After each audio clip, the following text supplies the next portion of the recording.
Hello, everyone, and welcome to another stage recap here on the Cycling Dane, and of course, the 2022 Giro d'Italia. And something very historic happened. And as always, I'm joined by Mr. Gregor himself, Ewan. And Ewan, what happened on stage 10 of Giro d'Italia? Well, stage 10 from Pescara to Jesi will go down as an important day in the history of African cycling. But before we get to the big turning point, we did have a stage in our hands. Up in the breakaway was Alessandro De Marchi, Mattia Bais, and Lawrence Naesen.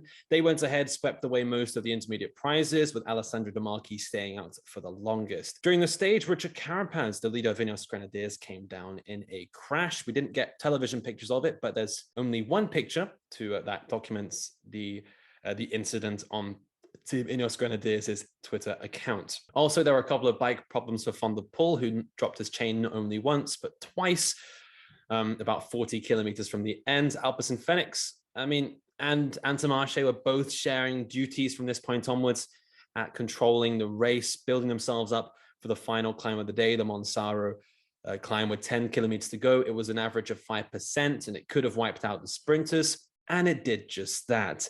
Intermarché and Ineos Grenadiers, with the help of Alpecin Fenix, all pushed up the pace, trying to get their GC contenders and their sprinters the best chance of winning this stage. We saw some attacks from Alessandro Corvi over the top of the climb. It didn't really do much apart from increase the pace behind.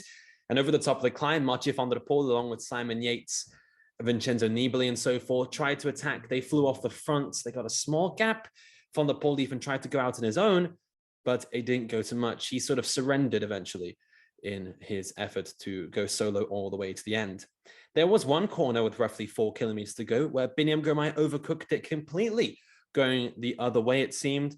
He was then at the back of the group, and some riders seemed to profit off that, but Intermarché had to completely restructure and get Biniam Girmay back to the front. They did just that in time for the final kilometer, and it was Domenico Pozzovivo who performed a phenomenal lead out on behalf of Biniam Girmay, bringing him towards the front to battle it out with Mathieu van der Poel. Biniam launched first, just under 300 meters to go. Van der Poel went round on Biniam Girmay's left-hand side. For one point, it looked like he was going to overhaul the Eritrean, but with 25, 50 meters to go, Van der Poel surrenders. He raises a thumbs up to show his appreciation for what was a fantastic ride for Biniam Girmay, who takes the stage win of this stage of the Giro d'Italia in Jesi, getting his first Giro d'Italia stage win. He now sits second in the Mille Ciclamino, but more importantly, this is the first win for an Eritrean at the Giro d'Italia and at any Grand Tour. This is the first time a Black African has won a Giro d'Italia stage. And it's a huge moment in terms of world cycling, and particularly in this young rider's career. What could he do next? He's only 22 years old, and he's going to be partying late into the night, I'm sure. And it's a well-deserved victory for Biniam Girmay. Yeah, let's hope not too much Prosecco tonight. He, of course, still has 11 stages to go.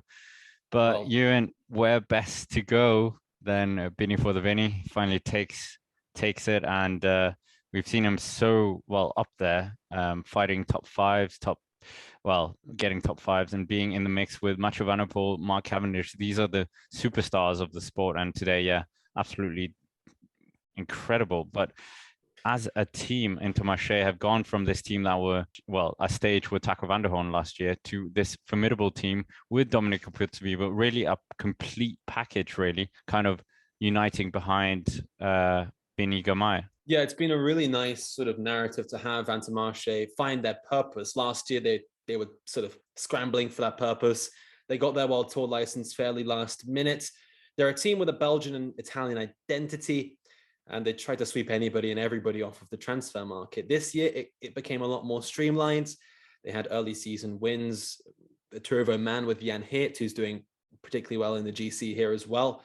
They swept up Pozzovivo, who didn't have a contract until Valentine's Day in February. And Biniam Girmay became their classics man after winning against Wevelgem as well. It's been a fantastic story, this team, and they've been sweeping up World Tour points left, right, and center. And they could get a top 10 in the overall and also in the points classifications of this year's Corsa Rosa.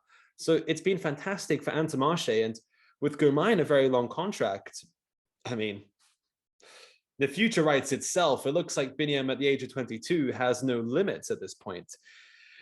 Maybe he continues as a Giro d'Italia starter. Maybe he transfers over the Tour de France in the years to come. But whatever he does at the moment seems to be spectacular. And it's great to see as well all of you Eritreans who are watching these videos and tuning into the coverage of the Eritrean riders. It's really refreshing to see a new market and a new nation with such a different passion for the sport, and a passion that's so burning and raw. It's fantastic to see.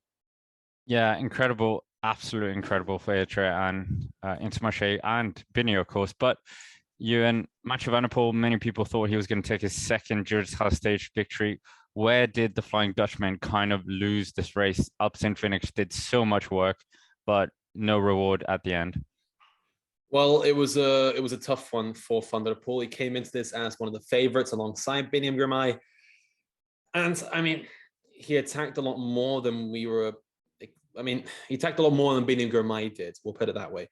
He attacked on the descent, put a lot of effort into that move for it to not work out. He was getting chased back by Ineos and also by Intermarché, by Lorenzo Rota, and also by Pozzo Vivo. But I mean, in terms of the sprint, he did nothing wrong. He followed on Girmay's wheel. In theory, he was in a better position.